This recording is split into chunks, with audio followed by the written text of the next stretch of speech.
Hello and welcome to episode 53 of the Ski Instructor Podcast. My name's Dave Burrows. I'm the director and owner of SnowPro Ski School based here in Val d'Illiers in Switzerland. You join me from a very foggy and rainy Val d'Illiers. The ski season is over on the Swiss side of the Porte de Soleil, although there's still some decent skiing to be had at Glacier 3000 and I'm guessing Verbier and some of the other places that are still open. Here in the Porte de Soleil, Avoria and Châtel Prélajou will still be open for sure, I think for another week or to the end of this week, certainly. But for me, I've kind of had enough. It's been a very long season and a very busy end to the season, hence the 2-month delay since the last time that I put anything out, since the last podcast that I put out. It's been very, very busy season, very successful season, very happy with how everything's gone this winter. We've got through an amazing amount of work and everyone in the team seemed to be pretty happy. So absolutely amazing, and we've got lots of really cool plans for things that are going to happen next year, and that's now going to be my role from now until the autumn, is just trying to put in place all of the stuff behind all of the cool stuff that we're going to be doing. In between this podcast and the last one, we've had Interski, and that's really the focus of this podcast here today. So I wanted to put something timely in, and I had a chance to have a chat with Derek Tate, who we had on episode 5 of this podcast really, really long time ago. And I got him back because he's just returned from Levi in Finland, where Interski was. And the purpose of this podcast was for him to give us his thoughts and impressions of Interski, which certainly is the one that's been covered by the most media ever. I've never seen so much content from previous Interskis. But Derek gives us a sort of perspective of someone who went and someone who attended a lot of the seminars and saw a lot of the unso stuff. And I thought it would be a really, really good opportunity for us to share what he saw and go from there. In addition, Derek has he talks in this podcast about a report that he's put together, which is a sort of report that he's done on the Interski Congress, what he learned, what he found out, the things that he went to go and see. So I'm going to drop a link to that in the notes for this podcast, and I'll also drop a link in there for the book that we talked about and for him and for his ski school in Chamonix as well. We generally start with a bit of a catch up on this. I'm going to let this podcast go straight through, by the way. It's only about 1 hour 20 the chat, so I'm going to start with a bit of a catch up with Derek, find out what he's been up to, and then we move into the Interski stuff and we talk about teaching and technical and what kind of stuff that he saw when he was there, and some other bits and pieces in there, as well as the usual tangents that I know that you all love. So from me, I hope you had a really, really good ski season. I've got the motorbikes out of the garage now, and I'm just trying to do something other than skiing because it was a very long season, and I just want to switch my mind onto something different for a little bit. After this podcast, the next few is going to be either a 2 or a 3-part episode, which I recorded a long time ago, pre-winter, but I've been looking forward to putting that one together, and I just need to get my teeth into that, and I'll do that over the next month or so. Hope you're all well, hope you had a great season, and I will catch you on the next episode.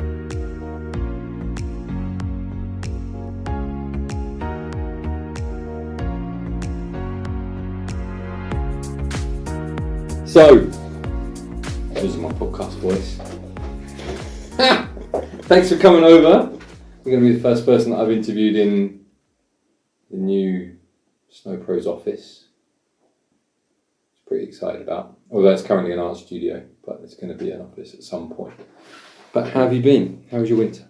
Yeah, it's been good. Thanks for having me. It's nice to come over and see your part of the world for a change. As we did this, I think it's 4 years ago. Well, you were episode 5. Yeah. 4 years ago. So since then, I've managed to find 50 other people to speak to. Which is pretty good going.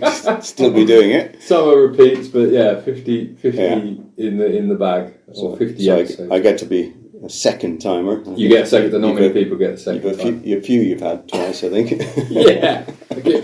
Well, Julian keeps bringing me up and hassling me to have another go. I'm like, only if you've got something to say that's interesting, and you're not just gonna, bang on about other stuff. So that's cool. So what have you been up to? How was your season? Yeah, it's been a good season, in spite of challenging conditions, snow-wise. It's the snow lower down has been poor, I think, in most places for years, I'm sure. So that's been a bit of a struggle. We didn't have Les Houches to use. Well, we did have it to use, but it wasn't in great condition a lot of the season. And it's always our bad weather, option when the wind blows in Chamonix. Is that what you go there because it's got trees and stuff? Yeah, it's got trees and it's always open. Okay. But conditions were not as good. They did manage to stay open, but it just wasn't great conditions. You'd sometimes get some good powder days down there, but I think they were few and far between. Yeah, we had we would touch and go. So we moved a lot of the lessons around here. Morjan was closed during Christmas and New Year. I'm trying to remember back. It seems so long ago. We moved a lot of lessons to Le Creuset, and Le Creuset was, I would say, 1 or 2 days away from closing because you couldn't. The bottom, there were like these little strips to get back to the lifts. Yeah. And like matting and stuff to get up to it. It was really, really bad. But the people that did come, because we didn't really have any locals at that time. Locals by that, I mean, that's about clients who live around here who come. But we did have a lot of like Brit tourists who came, and they didn't seem to care at all that the conditions weren't great because they'd had 2 or 3 years where they couldn't ski at all. Yeah, so they just made the most of it. It was absolutely, I mean, that was really, really positive to see because we're sort of sitting there, pulling all sorts of funny faces going, oh, do we really want to ski in this? But actually, I think we were the same. I think we were finding it more challenging than the guests coming.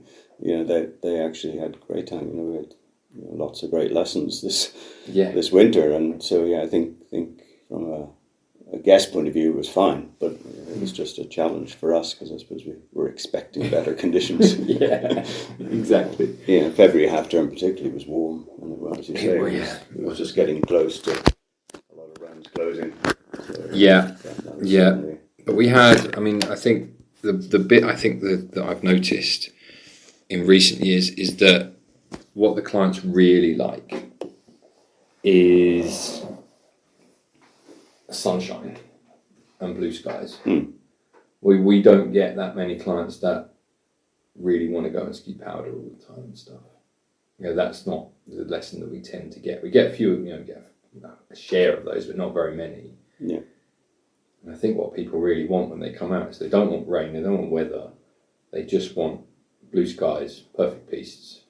Yeah. And a ski piste, and that seems, and a nice sunny terrace to go and have lunch. That seems to be what the experience that a lot of clients are looking for. Yeah, I suppose it's different for us in Chamonix because we're running a lot of off-piste courses, so people are hoping for powder, but learning that off-piste can be anything. I know. We didn't have it this year. The US seems to be it's still snowing. Yeah, they definitely got more snow. Yeah, but in Chamonix you didn't have that much sort of volume.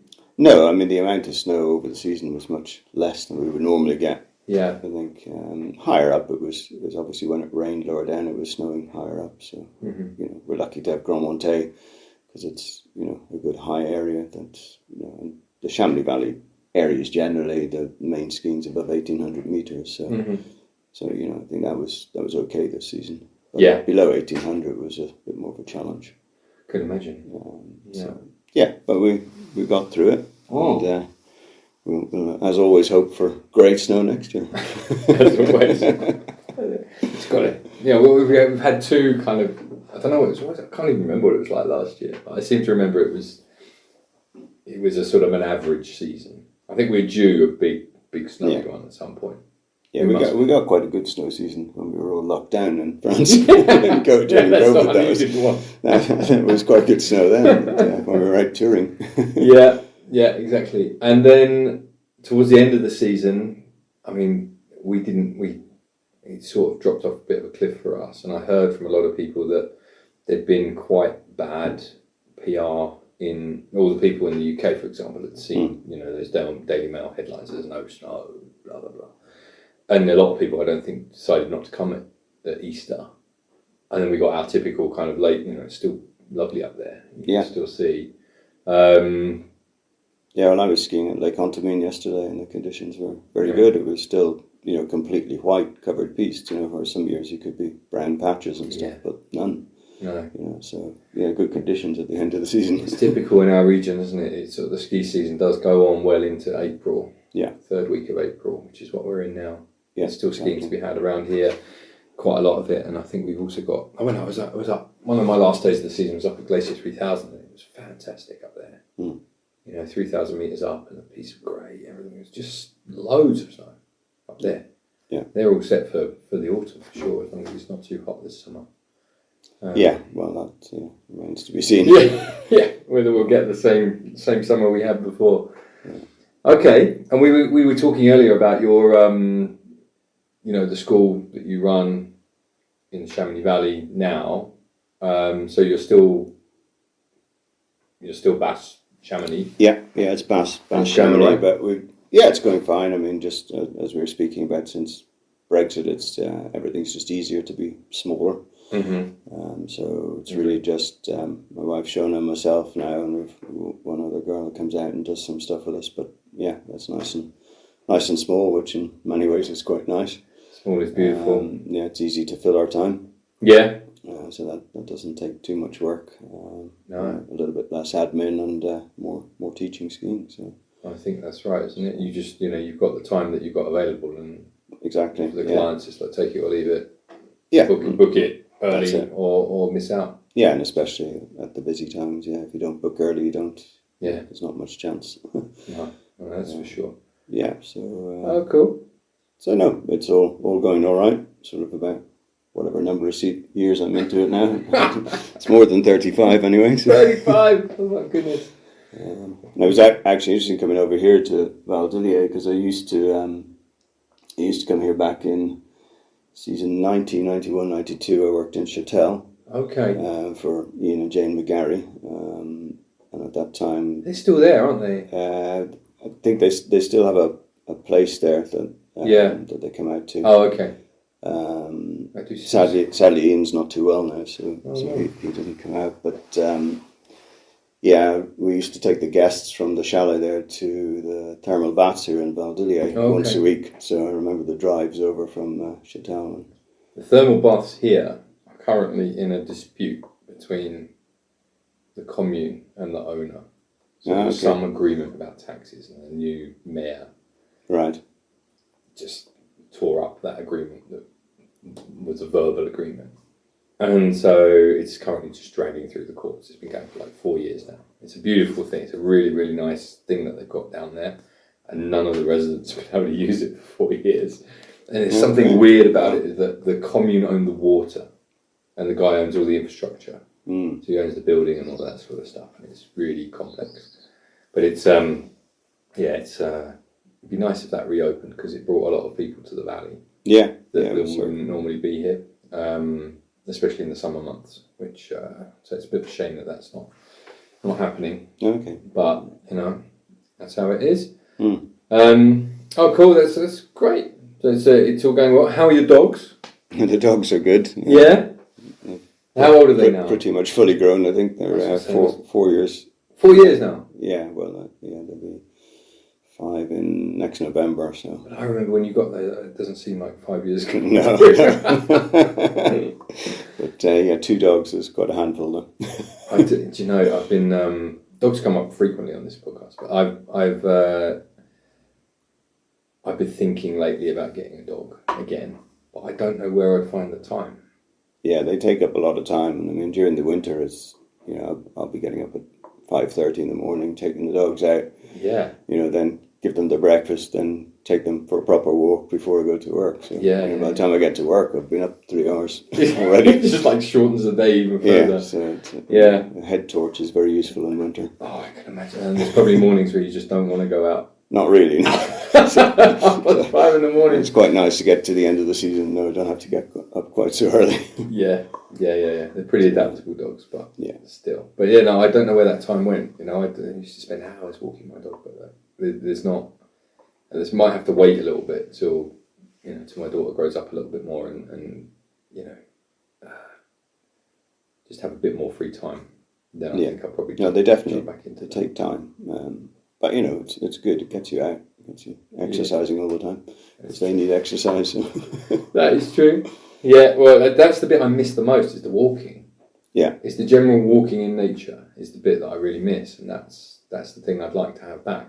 Yeah, because you tend to find an excuse not to do it if you don't. Yeah, if you don't have a dog, but with a dog you've got to get out there. So you've got to move, right? Yeah. The dog's not going to accept you just sitting on the couch all day. No, definitely not. Watching YouTube. So tell me, you have just come back. This is the reason I want to do this, and I'm going to take this podcast and I'm going to put it up straight away because people will have seen all of the stuff that's come out of it. But you have just, give or take a week or two, come back from Finland for Interski, where you were part of the Irish delegation. Yeah, that's right. Yeah, and that's what this episode is going to be. It's like an Interski special, and I'm just going to upload it with a bit of an intro. And what I wanted to talk to you about was Interski in general. Yeah. I wanted to split it into two things. So one, I wanted to talk to you about the technical side of it, so technical skiing side of it, what you saw. And the other part is I would like to talk to you about the teaching side of it and what you learned there, if anything. Yeah. And a couple of other little points that I've jotted down here, but as I understand it, and I deliberately haven't watched too much Interski content because I kind of wanted to get it out of you before I started looking at it. I've seen one comparison video, and I've seen a bunch of the usual suspects posting a bunch of usual suspect pictures, but as I understand it, the theme, shoot me down if I got this wrong, was something to do with guest experience. Yeah, the theme was the guest experience is everything. Which strongly agree with. Yeah, was a great theme, to be honest. I think, I suppose I'm a little bit of an old hand of going to Interski congresses. How many have you been to now? And this was my 5th. Wow. Mind you, I thought that was doing well, and then I met people who were on their 10th or, been there since the 60s. So, So actually, 5 seemed quite small in that sense. But then 5 spans, you don't say every 4 years. That's a 20-year period. But then equally, there was people that were there for the first time. Yeah. Okay. So it was a right mixture. I think this Congress was different for me. It was definitely the best one by quite a long way, I'd say. But I've been reflecting on why that was the case, and I suppose the first reason was I had no real role or responsibility there. So although I was there with the Irish delegation, I was there as a delegate. I was there to attend the Congress and to just absorb and learn, which was a really nice position to be in. It was quite a privilege to be in that position. Yeah, there's other people in that position too, but it's.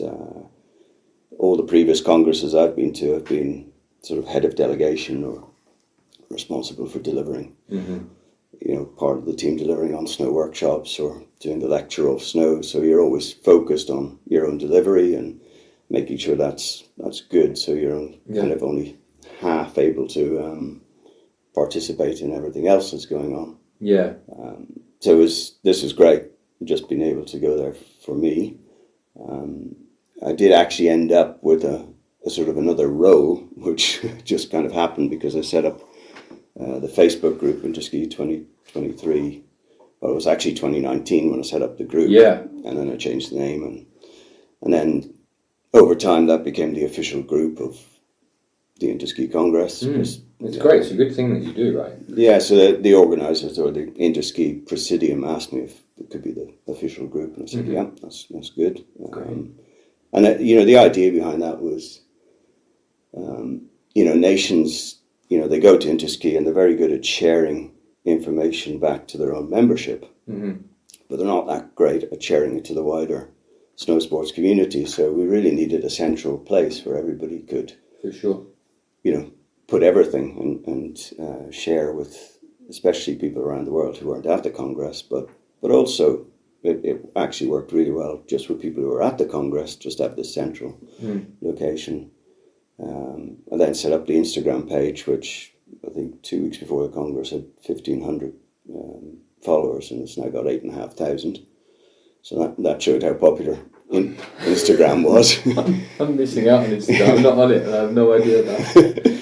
I should really do something. Yeah, the Instagram story was just, going mad with everybody posting stuff. So that was great. So I had that role. So in a sense, I was also there for Interski as a whole, not for any one nation. Mm-hmm. So that was kind of a different way to be there.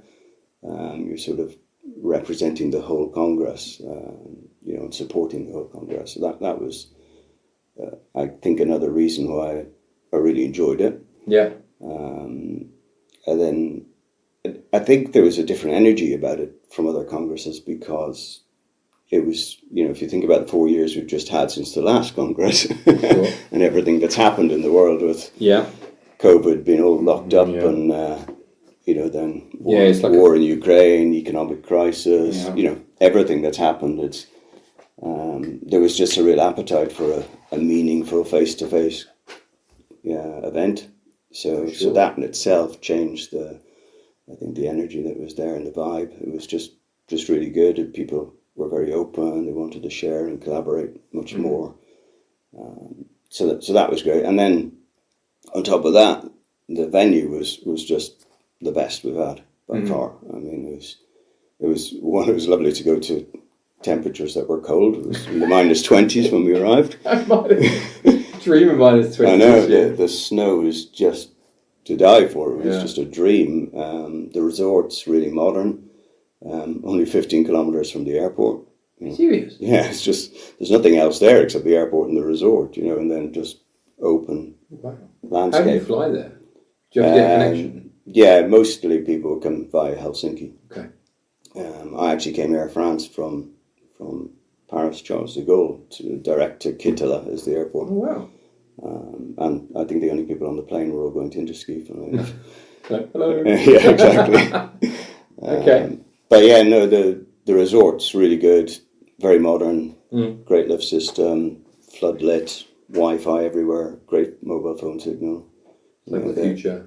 Yeah, with live feed on the demo slope, onto YouTube. It was, there was an app for the Congress as well. So the organisation was just, top class. The off-snow facilities were really good. They were really. Yeah. It's quite a compact resort as well. It's a World Cup resort, So of course. The World Cup slalom there. So it's it's a really well-run resort, but the event organisation was just brilliant. So I think for all of those reasons, it was just a great Congress, and it's not taking away anything from previous ones. They were all good in their own way, but I think this was just a step up, and I don't think that's just my opinion. I think a lot of people I've spoken to just really felt that. So it sounds like a far cry. Is that like the prototype for the future of skiing? What future ski resorts might look like? It would be good, I think. It's certainly, and certainly for future congresses and events like that, you just need that infrastructure that allows everything to work seamlessly from on slope to off slope. You need the off slope stuff. Right? Yeah, the great lecture facilities and that's it's interesting because the things here are very slow to change. Yeah, and some of the stuff you were talking about there, you think, that could be really, that would really enhance the client experience, wouldn't it? In the modern world, assuming people aren't coming to kind of get away from a connected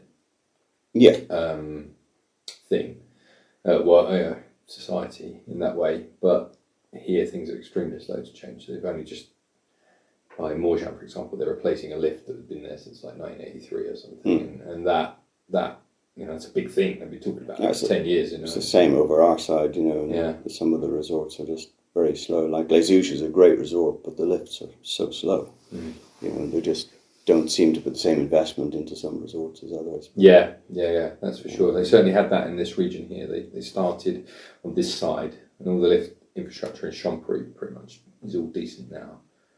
And they're gradually working their way across. But you go over to the French side, they've invested so much money over there. Yeah. That it's pretty.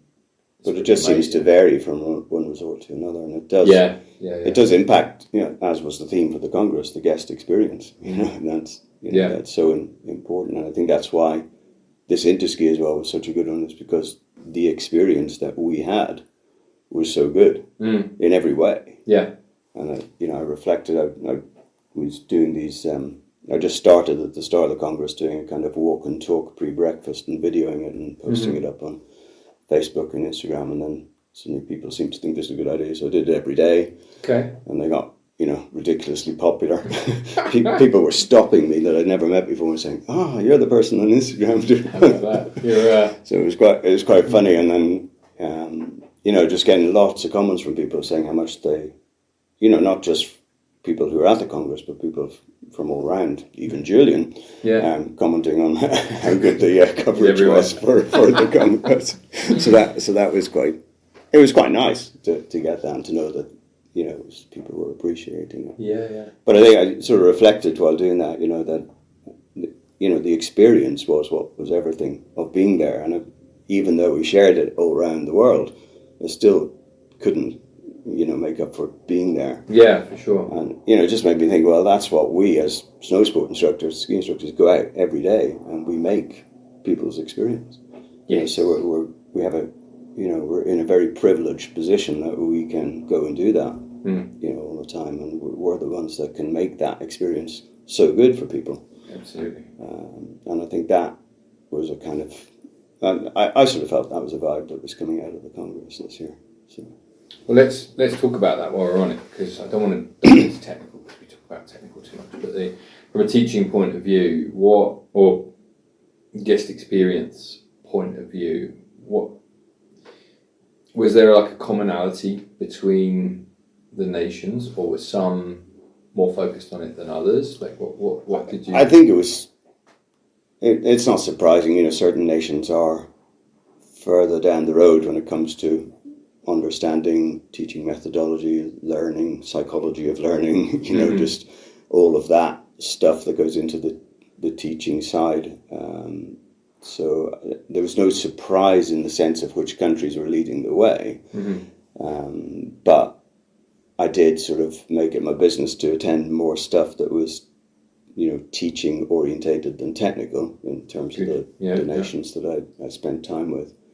And I'm actually bringing out an ebook in the next 2 weeks, which will be a sort of 15,000 word report on the Congress.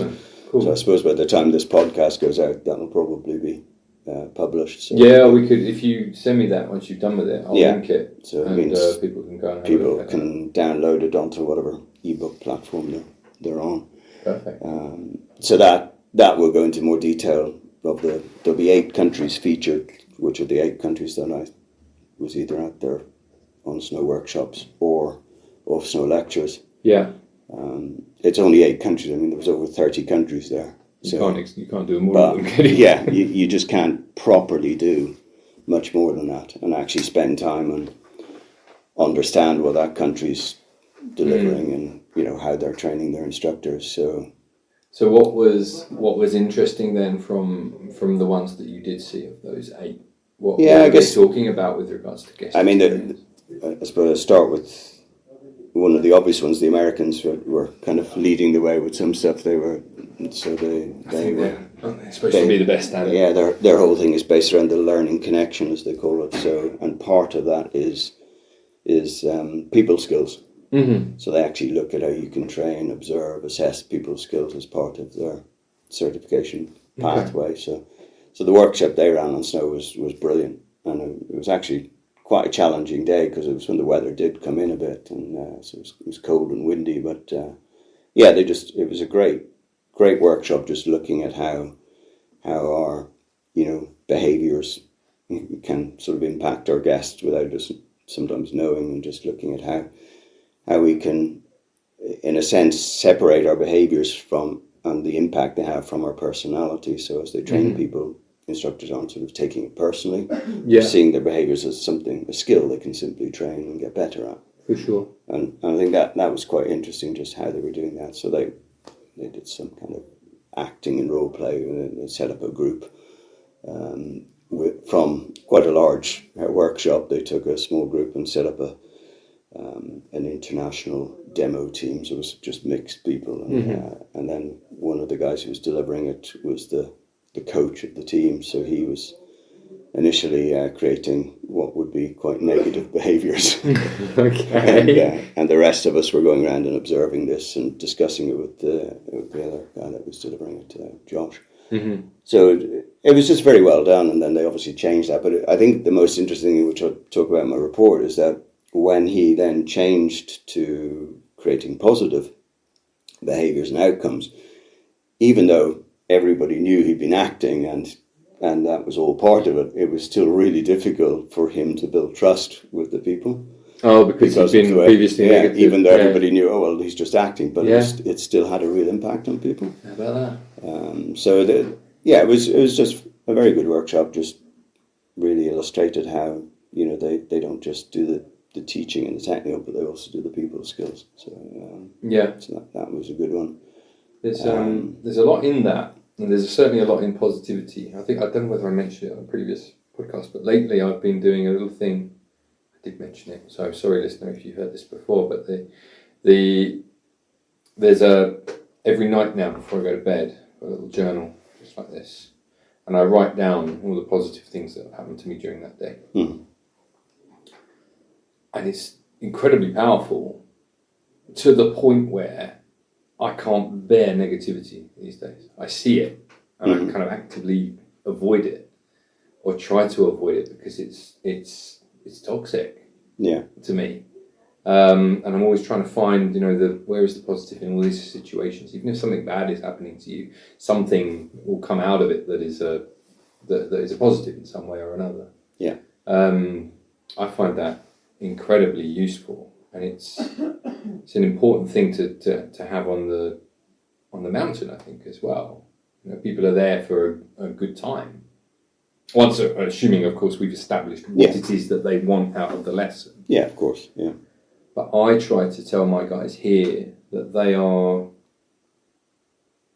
and I try to think of it in that we are their host while they're here in our valley for that moment of time. And it's up to us to introduce them to the place that we live and show them all the good things about it and kind of enhance their experience. That is part of it. Of course, you're going to give them some technical information if they want it in order to ski better. But some people don't want that. Some people just want to look around and know what the names of the mountains are and stuff.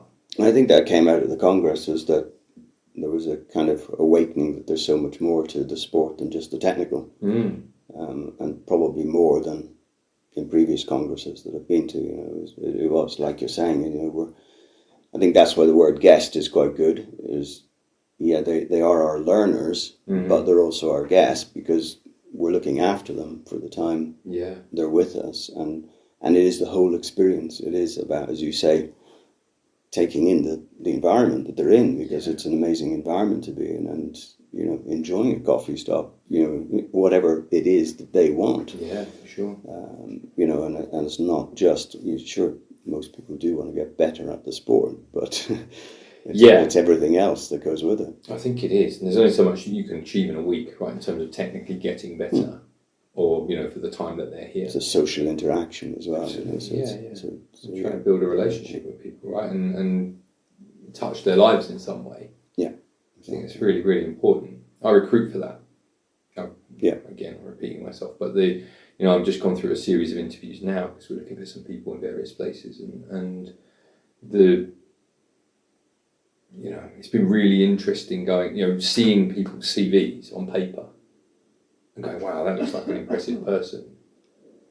Then when it comes to the moment you actually speak to them, you're like, wow, okay, that does not match that bit of paper at all.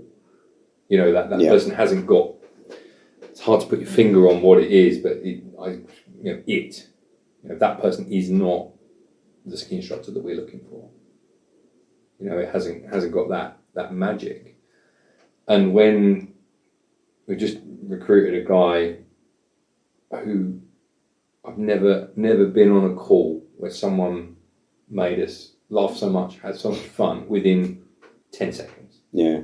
I'm like, wow, I'm thinking to myself, that's a guy that I'd want to go and have a ski lesson with. Because I'd be laughing, showing me stuff, and I'd be brilliant. And I'm really looking forward to that guy joining us. Yeah, there has to be a real passion, not just for the sport, but just for being with other people. Yeah. And wanting to spend that time with them and enjoy that company as well. So. Absolutely. And skiing attracts its fair share of oddballs, you know, and that's I often kind of look at people and I was like, why are you in this? Because you don't really seem like a people person kind of thing. You know, I'm a bit of an introvert. It's a bit of an act when I go with people, but I am genuinely trying to welcome them to what I regard as my home. It was quite interesting. Joshua, who was the main person running this American workshop, you know, he stressed he himself would consider himself an introvert, but you can still learn. Yeah. To it's a skill that, and you know, really interact really well with people, and that he was himself brilliant. Yeah. So on that note, how did they talk about being able to learn the skills that you need to be that person? I think it comes back to what I said. It's understanding that it is a skill, and it's not you. So you're not. If you're a certain type of personality, you're not stuck with that. Yeah. You can learn these skills. So yeah, just, you know, obviously I think you would engage in some of these kind of role play activities as part of the training as well, you know, to help that. But it's also been, you know, observed and to realize the impact of your behaviors on the people that you're with. Once you start to realize that, and somebody else is able to tell you that and say, well, actually, if you did this might get a better result. And so then people are more easily able to take that information on board and say, well, okay, so I just need to change my behavior to get a better result. It's not a case of, you know, oh, I'm that personality, so I can't deal with this. Yeah. I think it's that understanding will help people to improve their people skills, as it were. So it is a tough skill to learn. It's a tough thing to execute. Say you've only got one person for a 2-hour lesson. Say, in that lesson, you've not only got to get to know them, kind of build some sort of rapport, and teach them something. You know, be a good host, that kind of stuff. It's not very long to be able to do all of that kind of thing. Getting to know people quickly is a skill in itself. Yeah, absolutely. And just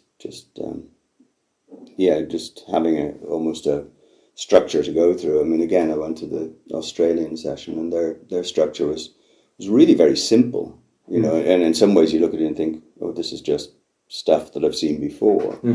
But sometimes those simple structures are still so useful, especially for new instructors coming in. You know, they just, go through these steps. And if you cover all these steps, you're probably going to hit most of the bases. And that was kind of the ethos. So there, behind that, they had a sort of really detailed customer care stuff that they've developed, which was quite in-depth. You know, I need to even go back and read it again. So they put a lot of time into that. But on the face of it, it was really quite simple. It was just things like edict, like explanation, demonstration, imitation, but packaged into the whole lesson structure, and then looking at what we would know as visual and auditory and kinesthetic, you know. So as long as you're going through all these steps, they were generally going to cater for most learner types. But yeah, those, I think when you come into the business, you need a structure. You just need something to follow. Which means you can do that 2-hour lesson and say, well, at least if I go through a proper introduction, make sure I'm actually engaging in two-way communication with the guest, and getting them to tell me stuff. Then, So I remember seeing something a long time ago. It wasn't anything to do with skiing, but it was about building connection with someone quickly, and it was something to do with, it was like location, occasion, and the other one was like shared memories or something. So if I was going to do that, I mean, locations. And the other one that I'm lucky that I have is that I'm always endlessly fascinated by what people do for a living. I met some amazing people this winter.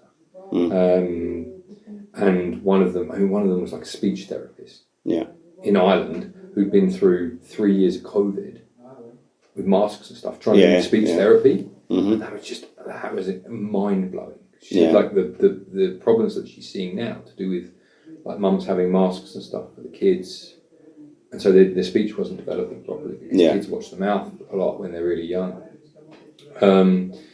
And anyway, location. So you might, as you're going up on the lift, you're talking why are you here, what's going on, that kind of thing. What brought you to the region, that sort of thing. Then you get a whole story that comes back from that, and you can spin off in all sorts of different directions. Listener, this is part of the new Sopro's office, is that there is now a train arriving outside. So the building is in the train station essentially, which I don't know, I find kind of cool. But you might hear some train noise. It's actually quite nice to have that. It's all right, isn't it?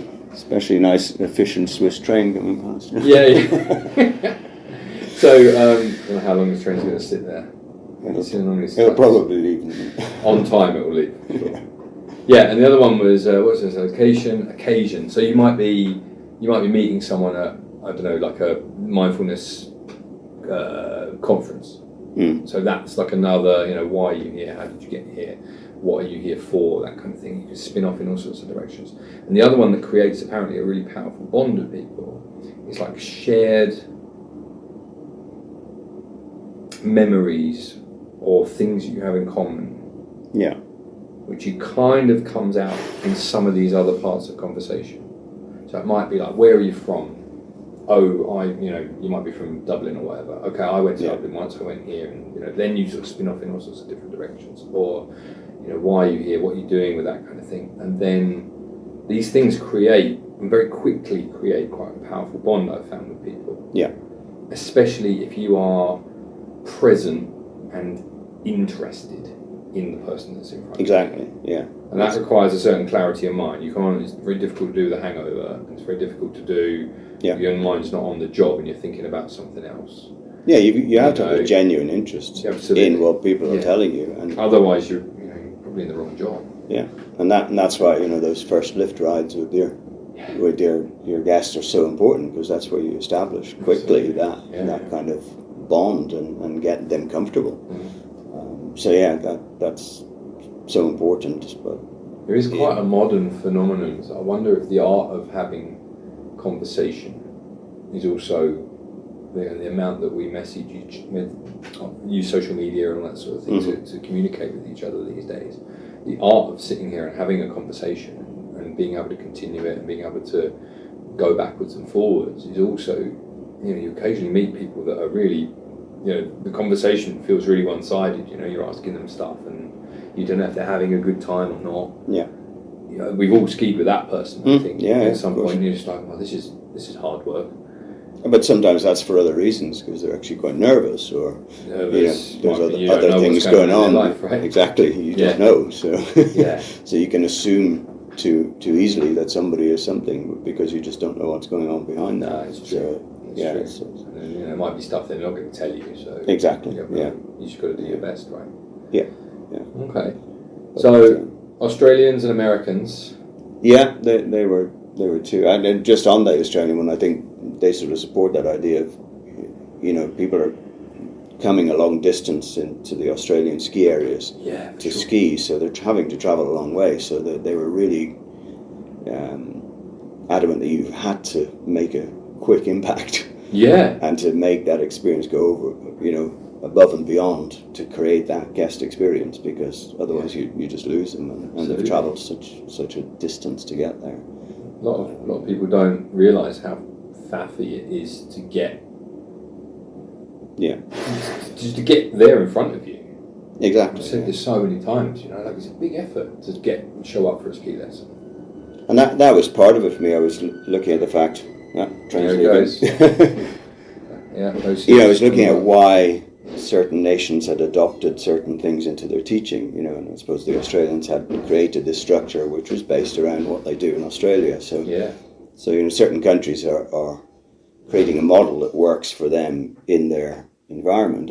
Other countries are probably, and I suppose I use Ireland as an example. You know, we would say we're just creating instructors to export all around the world because there isn't really much skiing going on in Ireland, except a dry slope. So, you know, you're actually having to create quite adaptable, versatile instructors who can work in different places with different cultures. Yeah. Whereas some of the nations are more focused on their own country because, you know, Canada, America, they're big places. Yeah.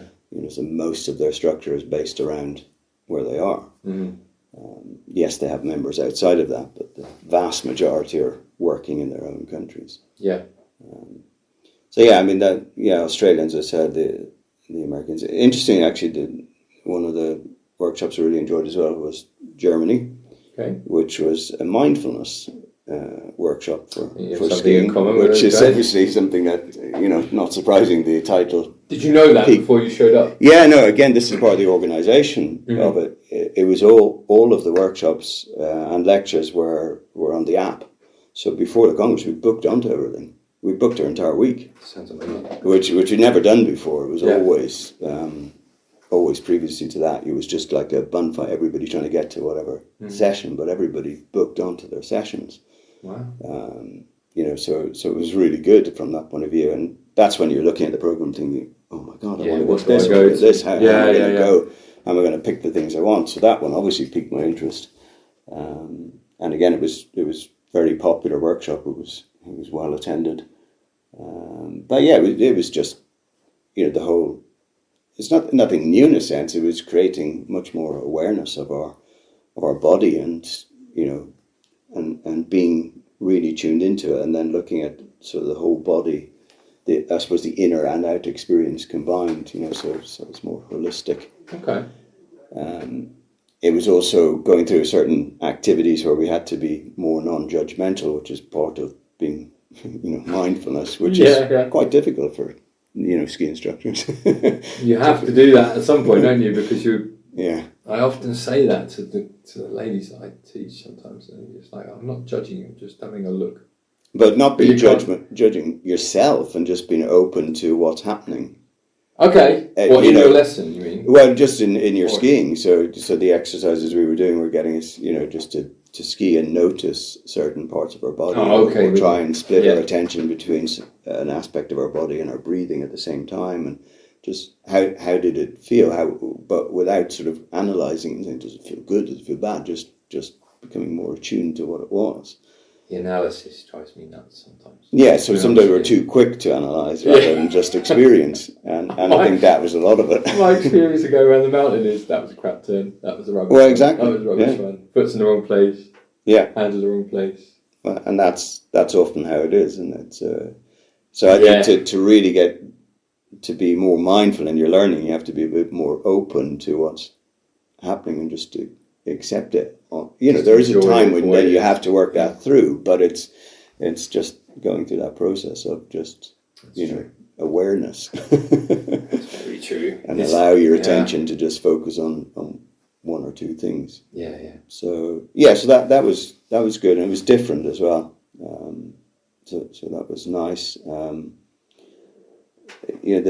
I went to Denmark as well. Now the Oslo workshop was a technical workshop, which was great because Denmark were probably one of the standout teams. Good looking bunch of skiers, those guys. Very, very well trained. They've been trained by an Austrian guy, Patrick, and I'll say his surname wrong. It's Bass or something. Yeah. But I need to get him on this. Really well trained, so they, look great. But their off snow lecture was uncooperative learning. So that again, it sounded interesting. So I went to that, and it was a very interactive session. Not surprisingly, we weren't just sitting in the audience listening. But I think what was interesting about that was, I've studied lots of sort of learning models and teaching models, and this was just one I hadn't really looked at before. So it was quite nice to go to something and think, I'm going to actually have to go and read up about this. What is? How would you? Well, essentially it's group work, which we might do, but it's very structured group work. So you're trying to do it in such a way that everybody has equal time on task. which is quite a challenge. Yeah. So it obviously crosses over with things I'm more familiar with, like teaching styles that you'd use, more discovery or type styles where you could be operating in groups, problem solving. So it's that kind of thing. I suppose that it got me thinking then that there's pluses and minuses too, because whenever you do group work, it takes time. Yes. Sometimes we don't have time in a lesson to do that. So it's a good thing, and it's great to see that Denmark were implementing that into their system. But at the same time, if you just did that type of approach, it's not going to work all the time. No. And sometimes from a purely time efficiency point of view, this kind of more explain, demonstrate,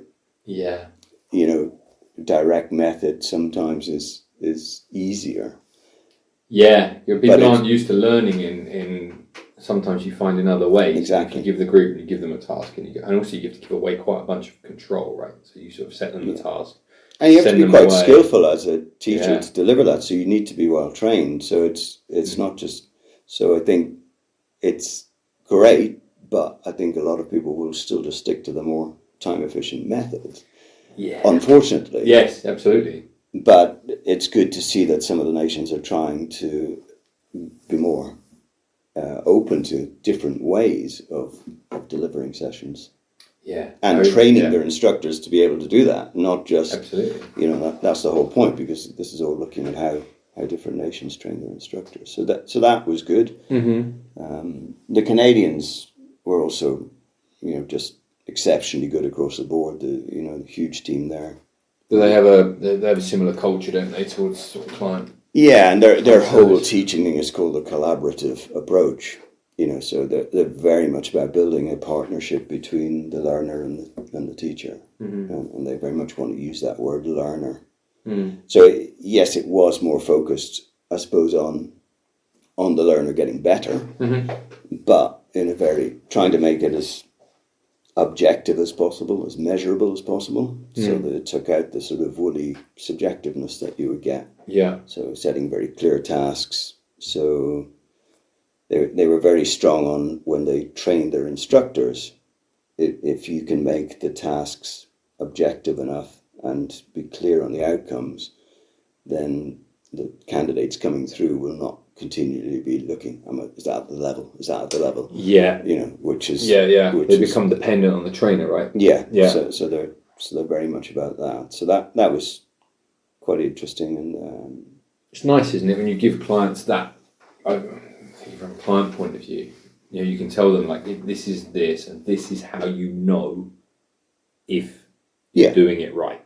And then they can just take that away. Yeah, and you can say, go away with that and come back in a month. Linked brilliantly with their skills framework. Obviously the skills framework was just very much as we do, starting from the ground up. How is the ski interacting with the snow? How is the ski being steered on the snow? And then looking at body movements and accepting there are infinite body movements we can make, but it's what's happening on the snow that's important. Yeah. So that was good. It was, another nice thing about the workshops was maybe more for me this year, because I got to know so many people through the social media stuff, but also through previous congresses. Viral there. Yeah, so it was great to actually ski with these people. And a lot of the workshops we had time to partner up for certain ones, like the German one. We had 3 different partners through that workshop, and I actually got to ski with them and ride the lift with them. So you got to spend time talking to them. And for some people, it was people I'd not skied with before and didn't, but knew. Yeah. Mainly through social media. Others was people I'd known and we never got the chance to ski together. So that was nice. Are the sessions that are on snow linked to the seminars in the evening? Some of them are off snow.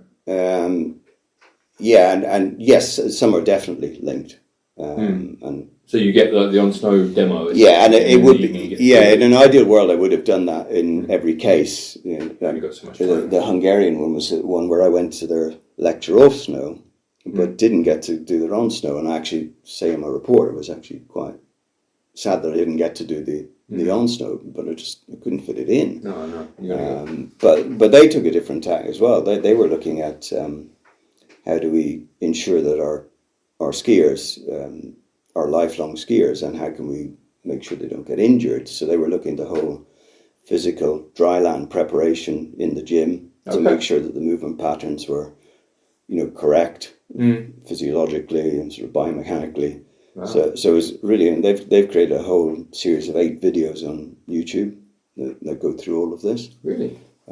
So incredible to see the amount of time that some nations have put into it. Yeah. And that they use Interski as a kind of part of their cycle of development, so their research and development and updating what they do and how they train instructors. And Interski is just where they show it all. Okay, I understand. But Interski is a really important part of that.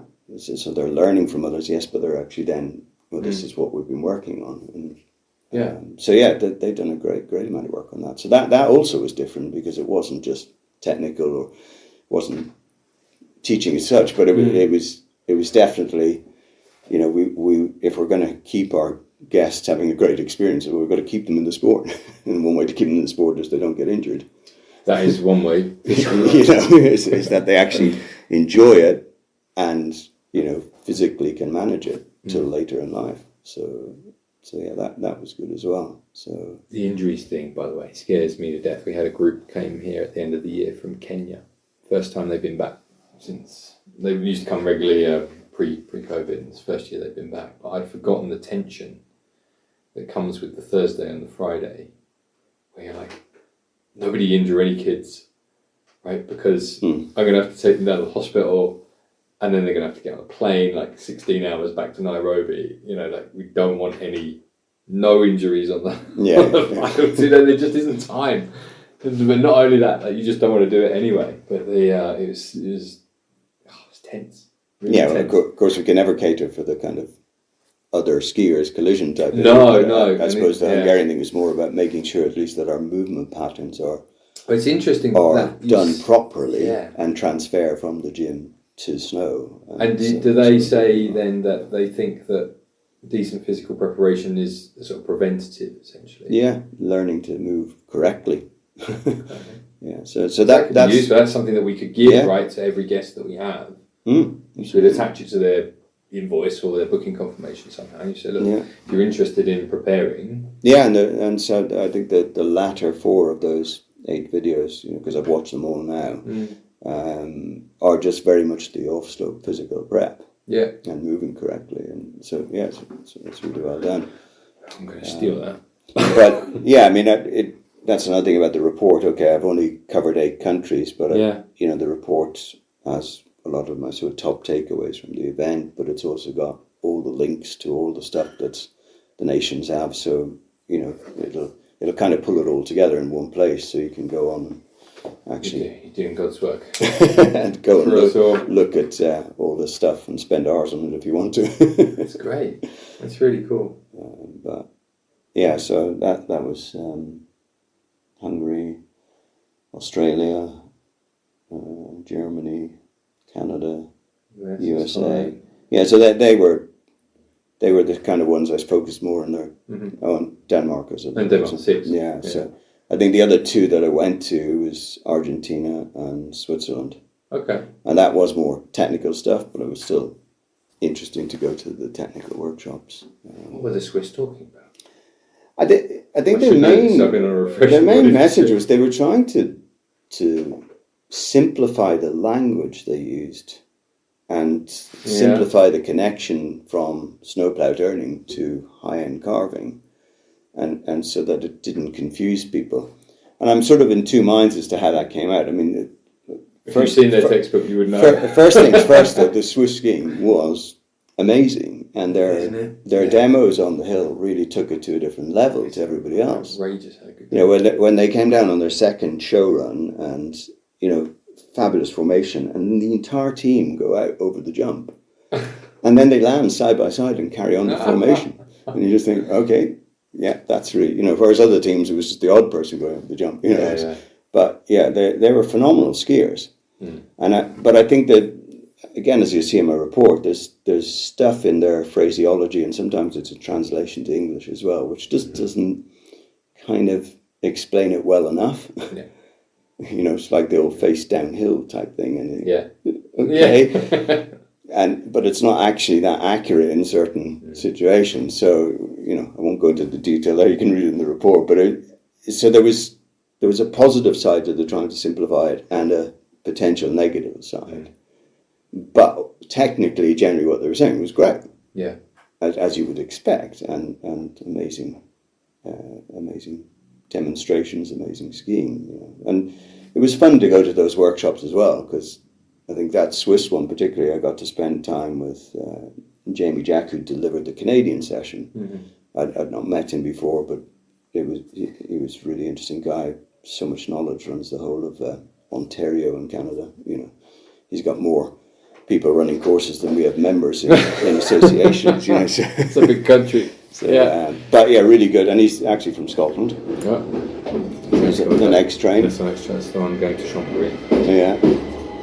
It's quite romantic in a way. Yeah. So it was good. So in that Swiss workshop, I got to spend more time with him and chat further to him about the Canadian system in general. But we were also chatting about the Swiss workshop. And then, towards the end of that one, I got to ski behind him and Laszlo, who was delivering the Swiss workshop, and so it was just quite fun to at least even attempt to ski with the two of them.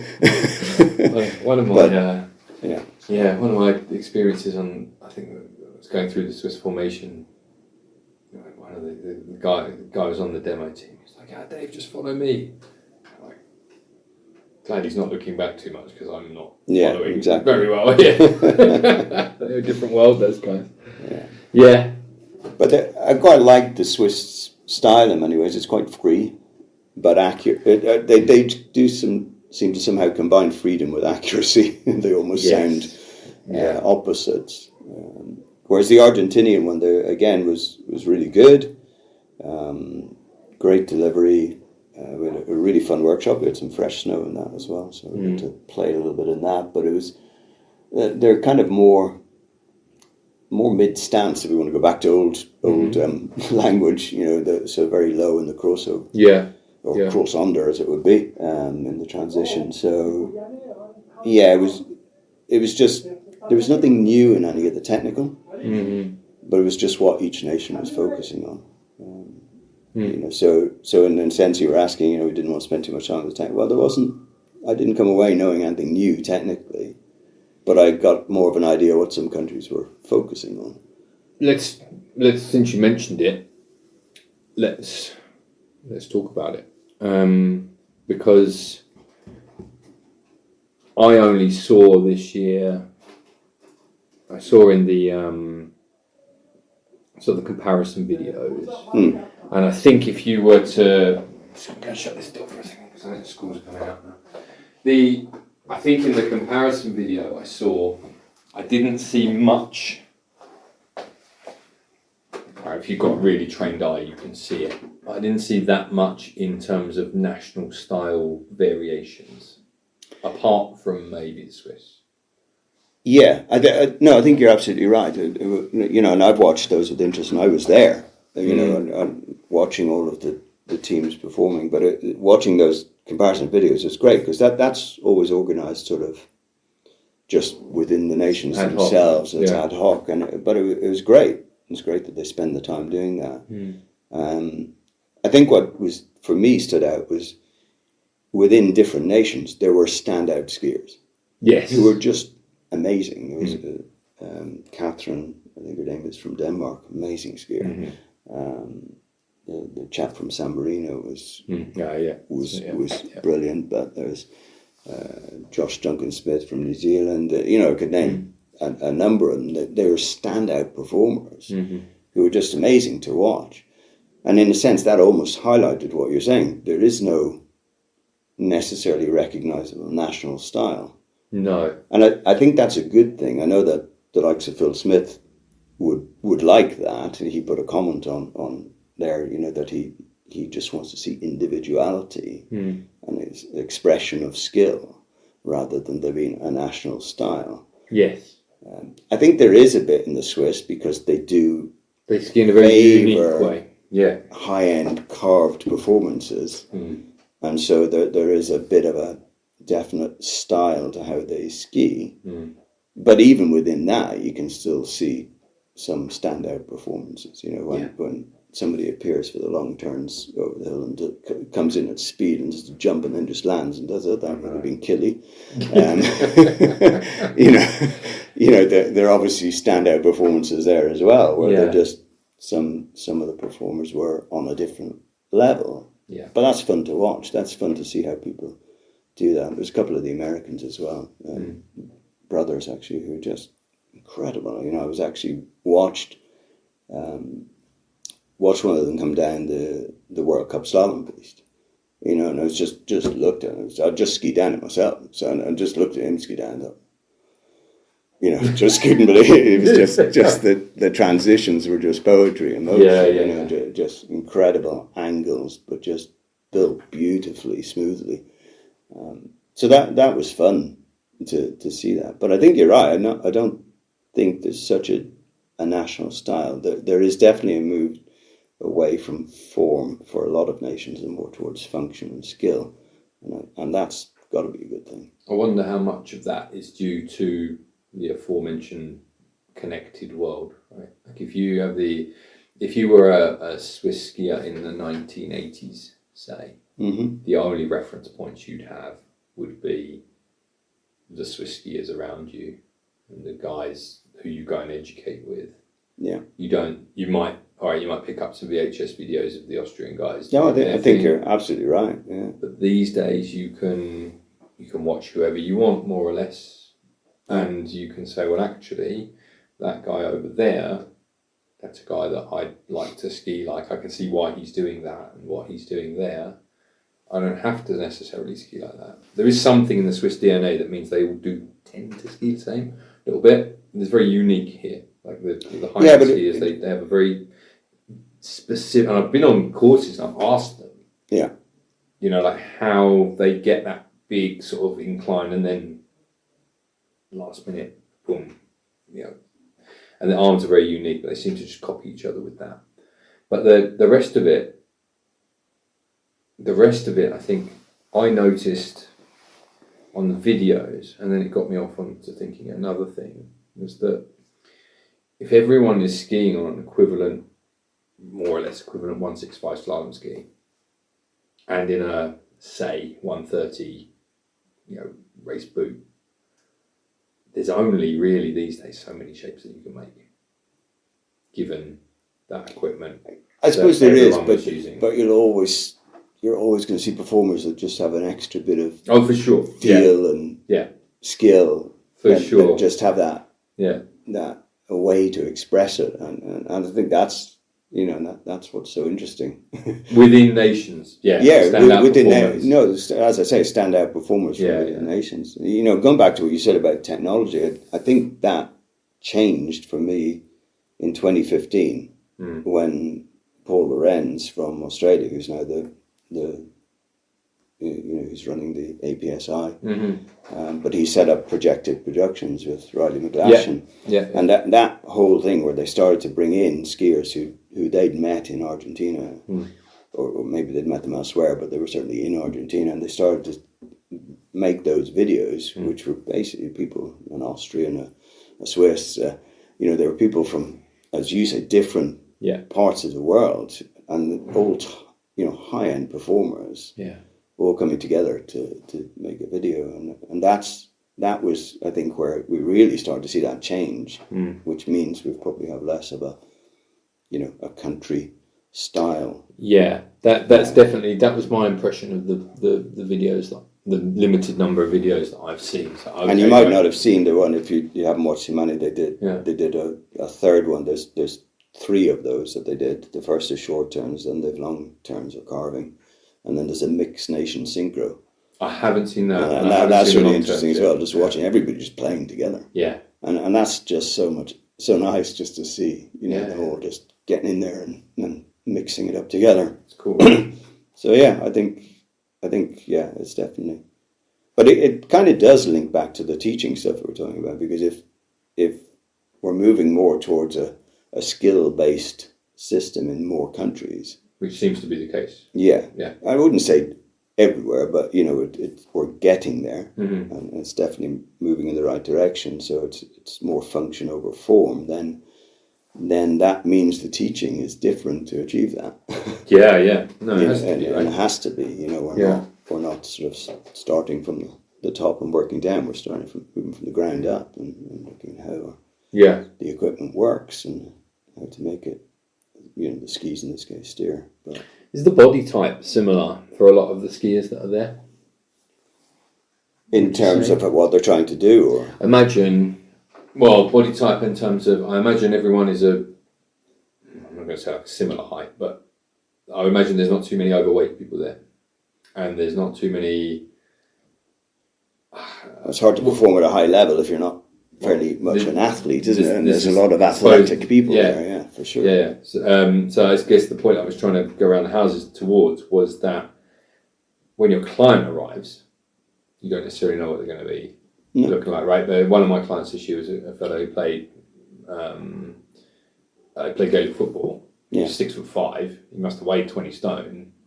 Like, huge dude. Yeah. Huge. Full of injuries from playing Gaelic football, because apparently it's a really rough sport. Well, it is, I know it is. Yeah, and never played it. No, and he was, you know, you have to work. This is where we talk about skill acquisition, right? You have to work with what is in front of you. Yeah, absolutely.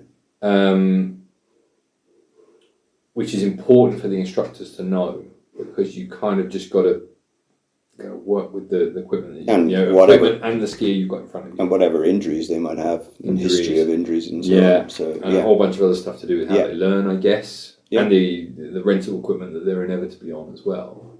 Yeah, so all of the factors, and then obviously whatever's going on in their head as well. That's right. Yeah, for all those reasons. So that, all of it, yeah. But everyone who shows up at Interski, you know, I would imagine has boots custom to them. Their setup is just right. You know, they're working on everything. Yeah. You know, everything is as good as it can be to allow them to perform at the highest level possible.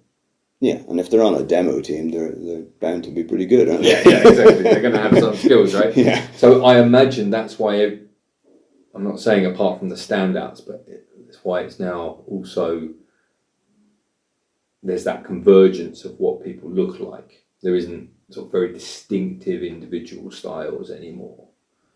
Is because if you have a certain set of people who are probably built fairly similar on similar equipment, going to look, what they are able to do is going to be similar. Yeah, and I guess the equipment is a big driver of that. You know, for sure. I often say it to clients, like if you were skiing on my stuff, it'd be easy. Exactly, it's I changed my boots this year, so from a boot to a more high performance boot. The difference was just sensational. Like I didn't realise there was another level. I thought I had it sorted, and I went into this new boot and I was like, wow, it's ridiculously easy now. Literally, I'm just turning my feet. Well, that's why clients we have in Chamonix often say they're wanting to get better at their downhill skiing. Yeah. But they're mountaineers who like to ski tour, but they come along in really lightweight touring type stuff. It's going to be very hard to improve your downhill performance if the equipment is holding you back. It's a real compromise, that stuff, isn't it? It is such a compromise. And, I come at from the skiing background. I like touring, but I'm coming at it as a downhill skier. Yeah. So I'm wanting the equipment that will still perform, that I can go uphill on. I got the Salomon Shift boot this year, which is a revelation, because it's a 130 flex boot that I can tour in. That's pretty cool. So it's just brilliant. For me. Yeah. From what I want. Okay, it's not the lightest, and if I was going on a longer tour, it wouldn't necessarily be the best. But if you're just doing, touring a little bit off lifts, perfect, because then you're going to have a nice downhill skiing experience. I did my Swiss EMS in my race boots. Yeah. And the guy was like, "They're the wrong boots." I said, "Look, I've tried touring boots, but I'm a big guy, and I want the performance on the way down. It's more important to me than a slow walk up." Yeah. And you've got to, I think in that environment, you've got to pick your... Yeah, the good thing about this new Salomon boot, it's a pin. Oh, yeah? It's got the pin stuff, so, I've used the Shift, the Salomon Shift bindings and put them onto Alan ripsticks, and away you go. Just got a great setup then for it. It's amazing, isn't it? It's getting better and better all the time. Exactly, yeah. Yeah, okay. Now, what was I going to say? Modern equipment I covered. Technical I covered. Have you got anything else that you want to talk about Interski about? I guess we've talked about quite a lot of it. I think one other thing I've got in the report, which would be quite interesting for people, is I've got quite a lot of quotes from people. Oh yeah. And some of them are the kind of team coaches and Interski president himself, Eric Sheffield, and so it's really quite nice that they've all been so supportive of the report, and they've given me all these quotes to put in the report, because it just gives a flavour of what other people were thinking, and some of the demo team members and just participants. Yeah. So that's all going to be in there as well. So that's quite nice. It's not just, obviously the report is my take on Interski. Yeah. But it's good to get some other people's views of what the Congress was like. And those views are generally best ever, amazing. Yeah, but it's not just sort of the politics, it's also, what they got out of the Congress, and it's just nice to see that the nations are really invested in it and see the value in it, because I think that's a criticism that's been of Interski in the past, is it's this thing that happens and nobody knows what happens. Nobody really sees any benefit from it, and I think that for me is what I was keen to change through the social media as well, was just that we actually get the information out there to as many people as possible. Yeah, it's the benefit. Well, that's always been my issue with it in previous years, was always, how is the membership of the various associations benefiting from this? And some of the nations are very good in that sense. Doing that and making sure there's follow-up to the memberships. Like the Americans have their national academy, I think it is, the big event they have at the end of the season. So they're coming fresh from Interski to that, which is great. Yeah. To share that with the membership. It's important, right? It's important that it filters down. Yeah. I mean, there's one or two other standout things we had. Again, they're in some of my top takeaways at the end. There's likes of Lithuania, who are a new nation. New in the Interski family, and they just got 4 representatives there, but all great skiers. So 2 men, 2 women. Really nice to see like a new nation coming in and developed all their content in preparation for Interski, running courses on snow. So nice to see that. And mark a difference between Pamparova in 2019 and here with the number of women demonstrators. Okay. Hugely changed. That's good. And there was a great lecture from American Anne Shorting on just, gender equity in sport, and just looking more at the further back why there are issues, and not just sort of saying we just need to change the balance, but look, we need to change the whole thing further back along the pipeline so that there's more equal opportunity for women to actually move through the certification process. So that's a really, that lecture is available to watch online as well. Again, I'll have a link to it in the report. Yeah. And then they had an inaugural, if I can say that word right, women's run at the closing ceremony, just with all, and then you looked and said, wow, there was that many women demonstrators. It was really quite impressive. And they did one for adaptive as well. Yeah. Just an adaptive run of all the instructors who were involved in adaptive and all the people who were there in sit skis and whatever. So that, both of those were, just nice to sort of highlight those points as well. That's really cool. So yeah, there's a lot of good stuff. Is there much focus on freestyle skiing? Yeah, there was some. Again, it wasn't an area I was looking at, but I know a little bit old for that now. But and they're clearly the people are into it. The number of people who kept diverting off down in a demo to the jump.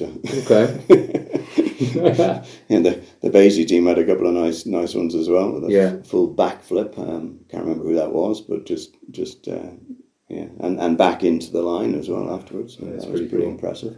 Yeah, so, it's something that a lot of people are interested in. It's one of the biggest things that we sell. We have a really cool club on a Sunday. The kids are really into it. Max runs Max Stewart this year in 2 groups, and it's just they've created something really, really special. And it's like what you do once you've learned how to ski. That then they sort of head into that area, and Yeah, that's going really, really well, and it's the park's full all the time wherever you go. Yeah, if people want to do that, it's certainly something that I'd like to see more content on as to how we teach it and how we promote it, because it's certainly something that the youth are into, not old codgers like me, and don't want to leave the ground. But it's something that I'd like to see more. Of course, if you're a young person in Finland, you learn to do all that on telemark. Well, I mean, that was actually the closing run, which was the closing run before everybody descended down the slope. Was the Finland team, the Finnish team, and it was incredibly impressive. I mean, all the runs were, because they mixed their telemark skiers with their alpine, but you couldn't tell which is which. They were going so fast on the telemarks. but then they were also doing all the jumps that the alpine skiers doing, put on telemarks. Yeah. And then they had a thing right at the bottom of the final run where they just put a jump right at the bottom, and all the team just crisscross jumping over this. So it's, I was desperately trying not to mention telemark this issue because I keep ashing on about it. But you brought it up. Okay. I've been telemarking a lot this season. Right. And it gives me, what it allows me to do is to get to that place you were talking about earlier, where I'm not thinking about, was that a good turn? Okay. Was that a good turn? You're just enjoying the experience. Just enjoying it for what it is. And it gives me a more freedom of movement, I've noticed. I've been thinking about this a lot.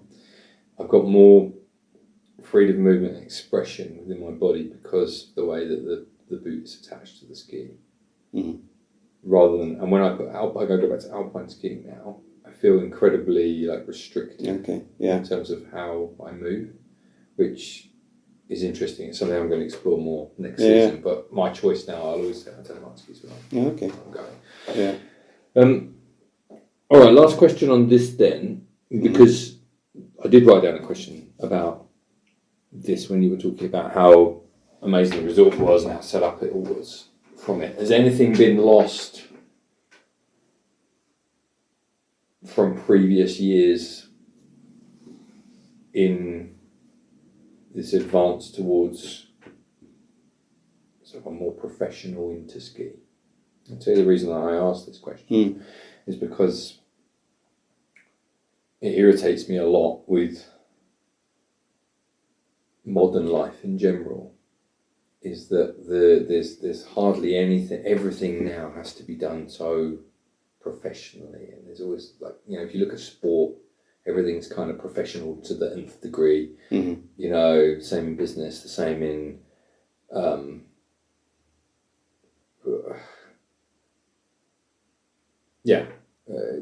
in a lot of things. There isn't really any room anymore for sort of what you might call amateurism, or just doing things for the pleasure of it.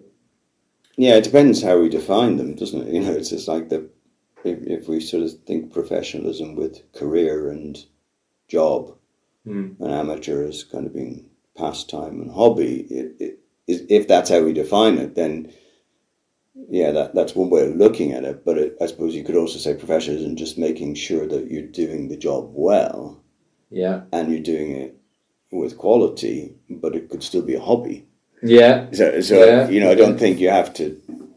As I said, it just depends how we see it. You still have the organisations within skiing who are more geared towards that. So the ISIA is the body that looks after professional snow sports. People who are making a career out of it. Whereas the IVSI, I can't remember. They have a different lettering now because it's the language, but IVSI, that people still know what I'm talking about probably, is more geared towards the kind of club structure so it's an accreditation for instructors, but it is amateur in nature as opposed to ISI, which is professional. Okay. And those bodies do work. They are members of Interski International, and then you also have the education one, which was IVSS. They've also changed their letters, but they're bridging the gap between education or theory and practice. So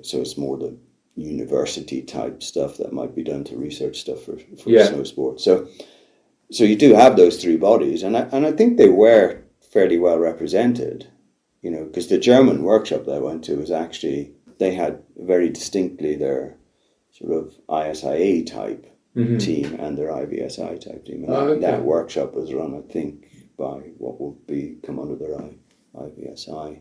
Okay. So I don't. In that sense, I don't think so. I also think Interski is getting better at letting members come to the Congress, as in it's not just for the elite. Okay. Which has also been a criticism in the past. Yeah. If you're not the elite and you're not picked, and some countries have been very guilty of only opening it up to them. I won't mention any. I'll just say some countries have been like that, whereas other countries have always been much more open. America is the prime example. Have always opened it up to their wider membership. The Irish have done that too.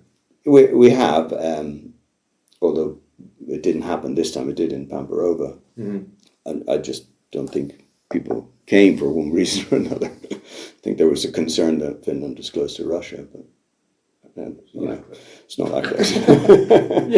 But that's beside the point. But the Americans have been very good at that traditionally, of opening it up. So you are going into workshops, and there are people there who are just regular instructors who would be just amateur, if you want to call it that. They're part-time instructors. It's a hobby, and they enjoy coming to the event, and some of them have been to quite a few Interskis as well.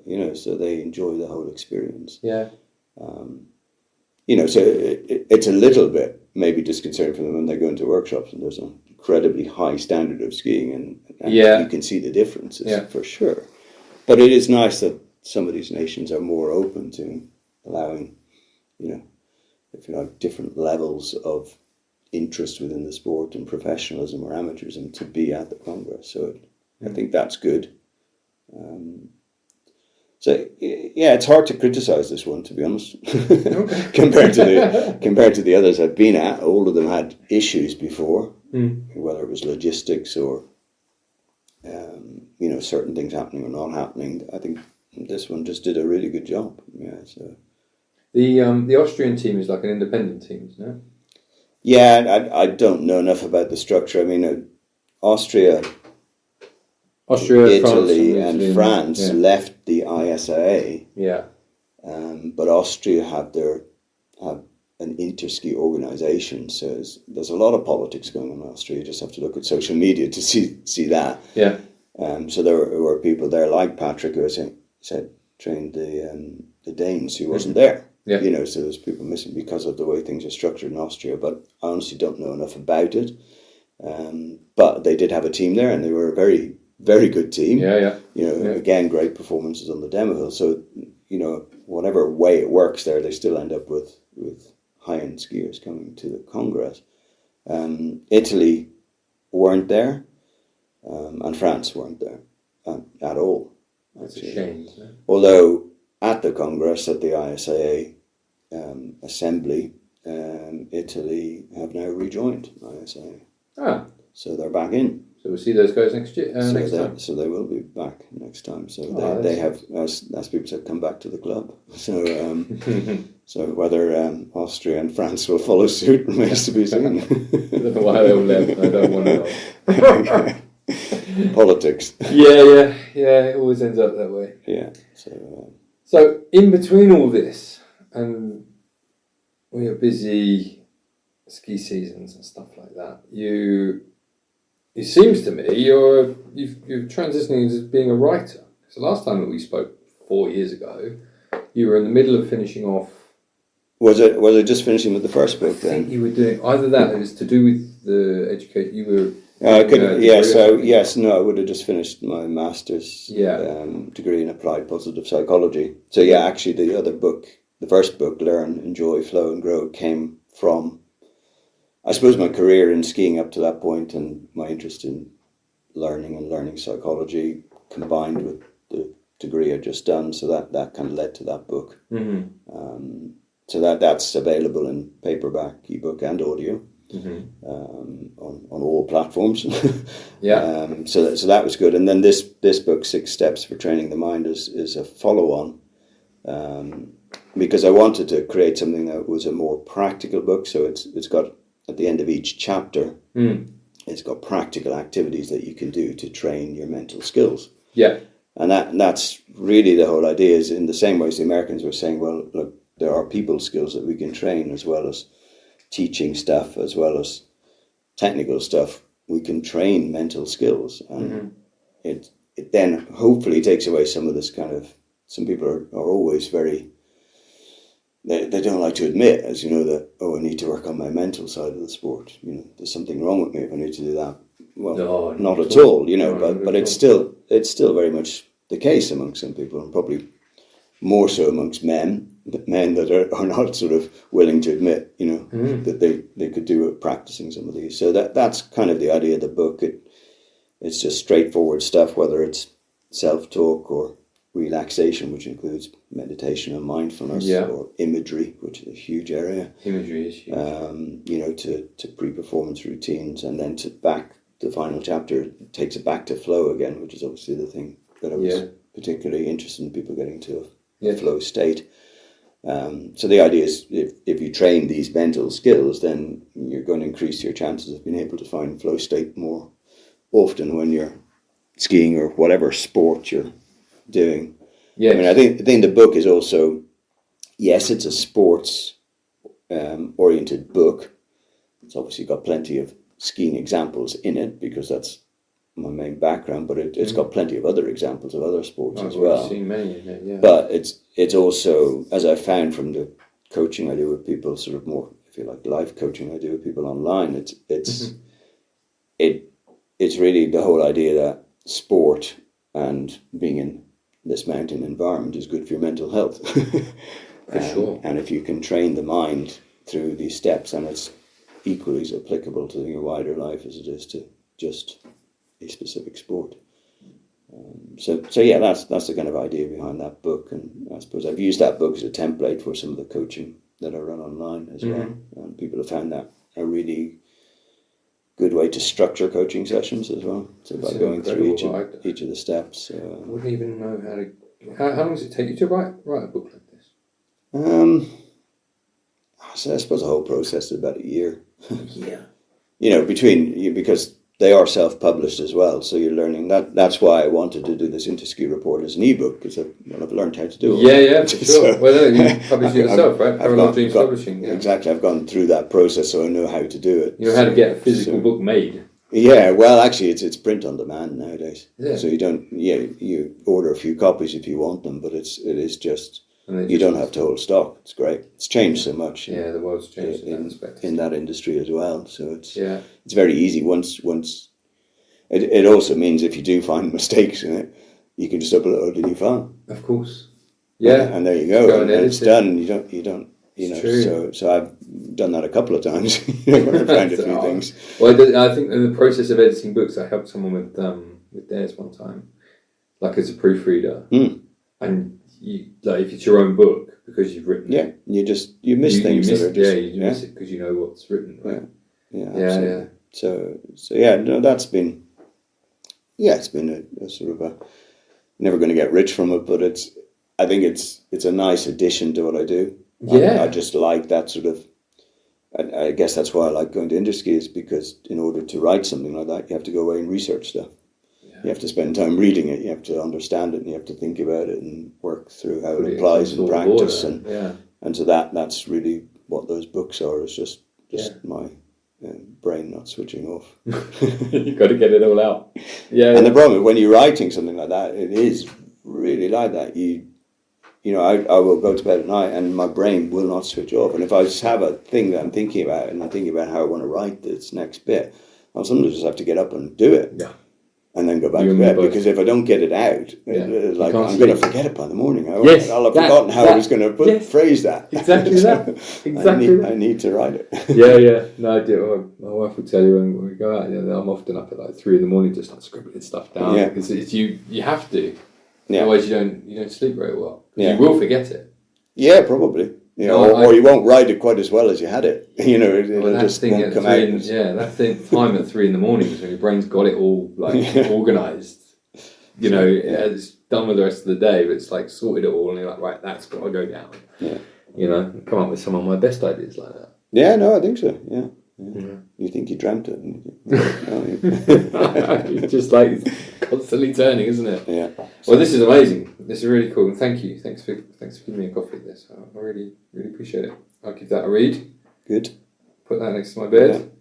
This is really cool. I've already seen a bunch of stuff in here that I know about, and I'm very, very aware that you can use the power of imagery to go into, be it a movement pattern or something, and you can kind of look at it. You can use it for a whole variety of reasons, and that's kind of what comes out. I think people have commented on that particular imagery mental rehearsal chapter. It was like, I never knew there was so much to it. It's amazing what you can do just by having essentially seen it in your mind before you go out and practice it. Yeah, exactly. You can really, really get on with that. Cool. All right. Well, look, thank you. No, thank you for having me again. It's always a pleasure. I will link to this book. Yeah. I will link to the report on Interski. Yeah. And anything else you want me to link to. But if people need to find you, tell them where you can be found. Yeah, well, paralleldreams.co.uk is that's where you certainly find my author stuff. Yeah. But I've kind of got several things. I've also got Derek Tate coaching.fr, which is my sort of coaching business. And then we have still Bass Chamonix, or basschamonix.com, which is the ski school stuff in winter. So that's my wife and myself. So that's pretty much it, I think. I know you find time for all this stuff. In between that and walking the dogs and... Yeah, well, it's the dogs, yeah. It's good thinking time, though. Yeah, well, that's true. That is true. Well, look, thank you. Thanks for taking the time to come and... no, thanks for having me over. We only had 2 trains, I think, in all of that. Yeah, I know. Disappointing Swiss punctuality. But it's good. There's some cool stuff out the window, though. It's funny having the trains there as well, because when I was doing my talks in it, my pre-breakfast walk and talk at Interski, you can imagine the temperatures at that time in the morning were fairly cold, and the snow was lovely and squeaky. Oh. So I was walking with the gimbal, just talking into it, and had the squeaky, slow steps. Now, most people commented, I love this, just the atmosphere you're creating from walking. And one person came on and complained and said, it's really hard to hear what you're saying. And you'd be much better if you just stood still. And can't please all the people. There you go. You can't please. Squeaky snow. I would have killed for some. It was 1 week of squeaky snow this year. Exactly. That was it. I think that's what people were loving in the Alps. I know. Well, thank you. Okay.